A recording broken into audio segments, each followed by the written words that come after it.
Hello everyone. आज हम BSc third year के फर्स्ट पेपर की सेकंड यूनिट पढ़ेंगे, जिसमें आज का हमारा टॉपिक है डाइवर्जेंट सीक्वेंस। देखिए, पिछले वीडियो में हमने देखा था कि सीक्वेंस कन्वर्जेंट कब कहलाता है, तो आज हम देखेंगे कि हमारा सीक्वेंस डाइवर्जेंट कब कहलाता है।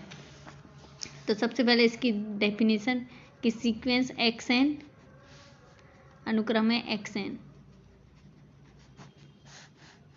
अभिसारी अपसारी, इसे इंग्लिश में बोलते हैं डाइवर्जेंट। कहलाता है यदि उसकी हमने लिमिट निकाली, सीक्वेंस की क्या निकाली, लिमिट, तो वो कैसी नहीं आए, परिमित नहीं हो, मतलब लिमिट या तो इन्फिनिट आ जाए या माइनस इन्फिनिटी आ जाए, तो वो सीक्वेंस कैसा कहलाता है, डाइवर्जेंट सीक्वेंस। और कन्वर्जेंट सीक्वेंस में हमने क्या पढ़ा था कि हमने किसी सीक्वेंस की लिमिट निकाली, वो एक फाइनाइट संख्या आ जाए तो वो क्या कहलाती है, कन्वर्जेंट सीक्वेंस। आज हम पढ़ रहे हैं डाइवर्जेंट सीक्वेंस, तो इसकी हमने लिमिट निकाली, वो लिमिट क्या आ जाए, या तो इनफाइनाइट आ जाए या माइनस इन्फिनिटी आ जाए, इन दोनों में से कोई सी भी लिमिट आ जाए तो हम क्या कहेंगे, सीक्वेंस कैसा है हमारा, अपसारी है, मतलब डाइवर्जेंट है। जैसे एक एग्जांपल लेके चलते हैं भाई, ये हमारा सीक्वेंस है, तो इसकी हमने लिमिट निकाली,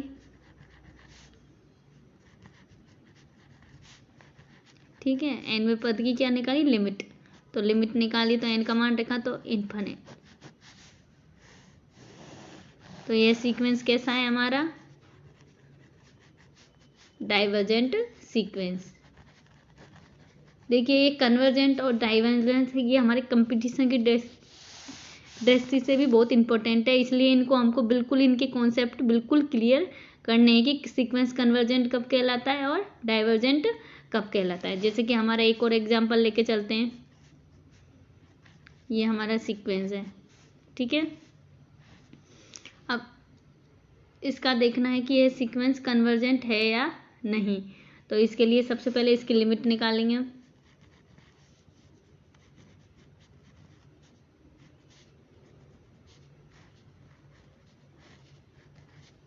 ठीक है।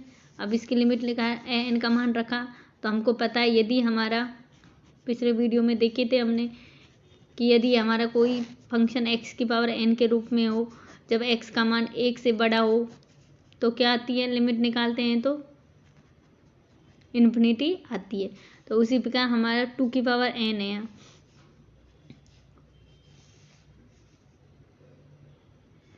ये फलन ऐसे है, ठीक है।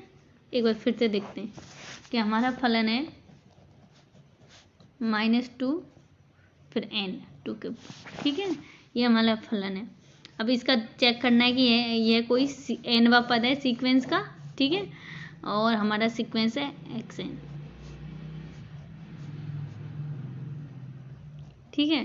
तो अब निकालना है कि यह सीक्वेंस कन्वर्जेंट है या नहीं, तो इसके लिए सबसे पहले इसकी लिमिट निकाल लेते हैं हम, ठीक है। अब लिमिट निकाली, limit n tends to infinite -2 की पावर एन, ठीक है।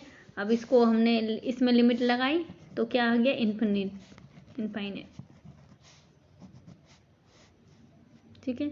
इसमें हमने क्या लगाई, लिमिट, तो हमारा मान आ गया माइनस, तो पहले से ही है इन्फिनिट, तो इसकी लिमिट क्या आ गई, माइनस इन्फाइनाइट, तो मतलब हमारा फलन कैसा है, फलन नहीं सॉरी सीक्वेंस कैसा है, डाइवर्जेंट सीक्वेंस है, ठीक है।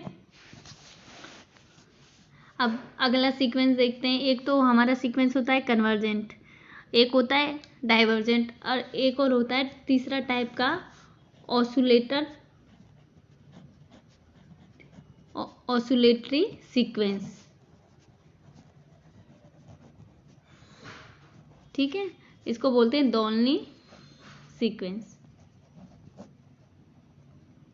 तो और ये दोलनी सीक्वेंस कौन सा सीक्वेंस होता है, वह सीक्वेंस दो सीक्वेंस जो ना तो कन्वर्जेंट हो और ना ही डाइवर्जेंट हो,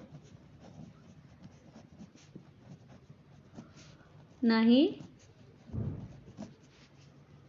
डाइवर्जेंट हो। सीधी सी बात है कि हमने जिसकी लिमिट निकाली उसकी लिमिट ही नहीं निकले तो वो फलन कैसा कहलाता है? डायरेक्ट दोलनी सीक्वेंस कहलाता है। जैसे कि हमने एक सीक्वेंस लिया ये वाला,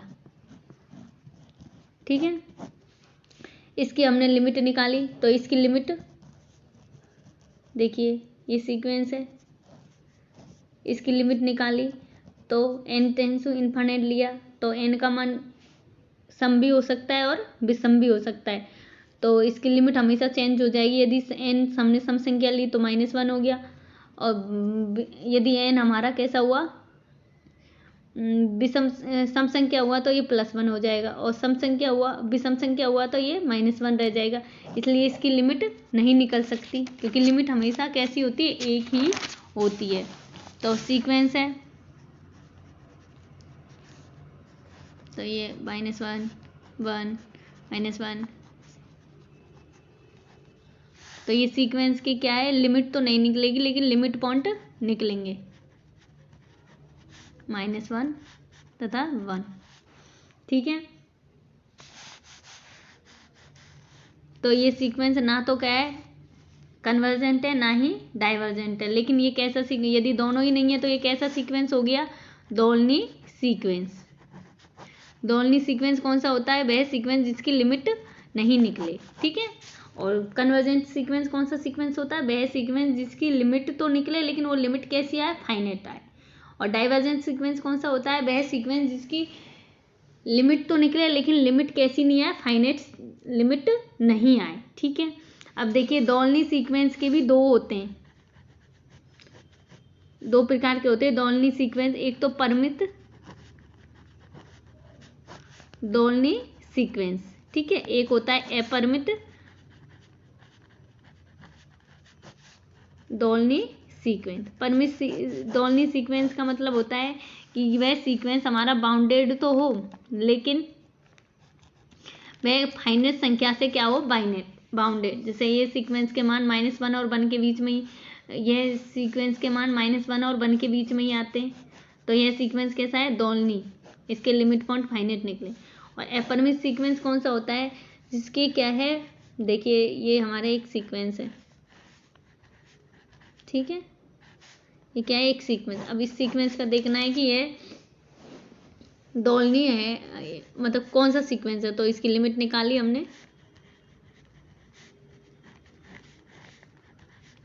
तो इसकी लिमिट वो फिक्स है कि इसकी लिमिट n का मान जैसे ही चेंज हो जाएगा वैसे ही चिन्ह हमारा चेंज हो जाएगा। तो एक n यदि सम लिया तो इन्फिनिटी आ गई और विषम लिया तो -इन्फिनिटी आ गया, ठीक है। तो इसकी दो लिमिट पॉइंट आ गए, दो लिमिट आ गई, तो ये कैसा है? दोलनी सीक्वेंस, ठीक है। लेकिन इसके उनका मान कैसा आ रहा है? इन्फिनिटी और -इन्फिनिटी, तो ये कैसा है? अपरिमित दोलनी सीक्वेंस, ठीक है। अब एक और एग्जांपल लेके चलते हैं कि सीक्वेंस हमारा कन्वर्जेंट है या डाइवर्जेंट है।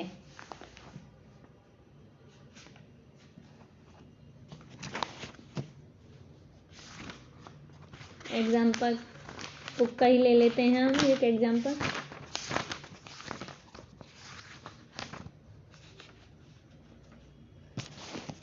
जैसे कि हमारे एक दे दिया, हमारा ये सीक्वेंस x है, ठीक है, और x का मान हमसे कह रहा है, x का मान क्या है? छोटा है 1 से, और पूछ रहा है कि क्या ये सीक्वेंस कैसा है? कन्वर्जेंट है, डाइवर्जेंट है या दोलनी सीक्वेंस है। तो सबसे पहले इन सीक्वेंस का पता कैसे चलता है? हमें इसकी लिमिट निकालते हैं कि लिमिट निकलेगी क्या? नहीं। x का मान क्या रखना है हमें? छोटा है 1 से, 1 से छोटा होता है तो n टेंड्स टू इन्फिनिटी करते हैं तो क्या आता है? हम पहले पढ़ चुके हैं, 3 कंडीशन होती है जब x n के रूप में कोई फलन हो और हमको इसकी लिमिट लगानी हो। तो यदि x का मान 1 है तो 1 आ जाता है, यदि x n, और x का मान 1 से क्या है, छोटा है, तो क्या आ जाता है, 0 आ जाता है। ठीक है, और 1 से बड़ा है तो इन्फिनिटी आ जाती है। तो ये कह रहा है x का मान क्या है, छोटा है 1 से, मतलब यहाँ x की जगह हमें कैसी संख्या रखनी है, 1 से छोटी। तो जब n टेंड्स टू इन्फिनिटी करते हैं तो इसका मान क्या आ जाता है, 0। तो इसकी लिमिट आ गई, और लिमिट कैसी आई है, फाइनाइट आई है। तो ये कैसा सीक्वेंस है, कन्वर्जेंट सीक्वेंस है। अपने एग्जाम में क्वेश्चन ही ऐसे आते हैं कि ये कोई सीक्वेंस दे देगा कि ये सीक्वेंस कन्वर्जेंट है या डाइवर्जेंट है या दोहलनी सीक्वेंस है। तो हमें पहले तो लिमिट निकालेंगे कि ये कन्वर्जेंट है या डाइवर्जेंट। ये पहला तरीका होता है कि हमें किसी सीक्वेंस का कन्वर्जेंट डाइवर्जेंट वह वो निकालने के। वैसे कन्वर्जेंट डाइवर्जेंट निकालने के और भी तरीके हैं जो हमारे आगे आएंगे। ठीक है, और हमें सभी तरीके सीखना जरूरी है, क्योंकि क्या है, कभी कभी इस लिमिट से निकालना आसान नहीं होता, इसलिए दूसरे तरीके भी दे रखे हैं जिन्हें हम डायरेक्ट देख के बता सकते हैं कि ये सीक्वेंस कन्वर्जेंट है या डाइवर्जेंट है या दोहलनी सीक्वेंस है। ठीक है, तो आज बस हम इतना ही देखेंगे। फिर अगले वीडियो में हम कन्वर्जेंट डाइवर्जेंट व दोहलनी सीक्वेंस के दूसरे तरीके भी देखेंगे कि उनको सिद्ध करने के दूसरे तरीके, लिमिट के अलावा के और तरीके क्या हो सकते हैं कि कोई सीक्वेंस को कन्वर्जेंट डाइवर्जेंट प्रूव करने के। Thank you.